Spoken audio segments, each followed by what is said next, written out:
आपल्या देशाच्या लोकशाहीच्या अन्य 3 स्तंभावर प्रहरी म्हणून लक्ष ठेवून लोकशाही बळकट करण्यासाठी अमूल्य योगदान दिले आहे, असे प्रतिपादन प्रभारी उपसंचालक प्रशांत दैठणकर यांनी जिल्हा माहिती कार्यालयातील समिती सभागृहात पत्रकार दिनानिमित्त आयोजित कार्यक्रमात केले.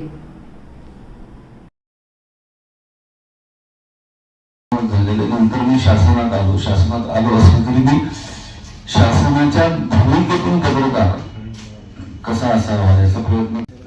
दर्पण दिनानिमित्त आयोजित या कार्यक्रमात पहिल्यांदा आपण अभिवादन केलेलंच आहे बाळशास्त्री जांभेकरांना.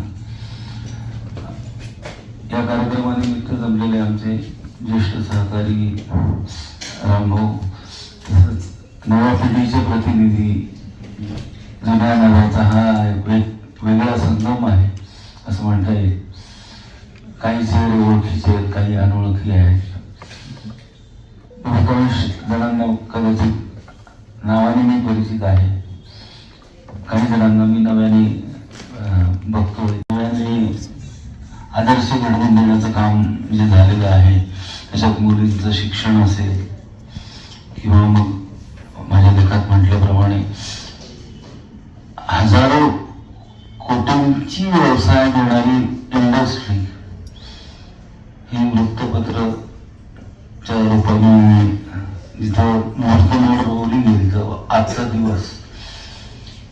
याच्यासोबत दादासाहेब फाळकेंचाही मी उल्लेख केला होता की त्यांनी एक छोटासा प्रयोग केला, त्याच्यातनं चित्रपट सृष्टीची मुहूर्तमेढ रोवली गेली.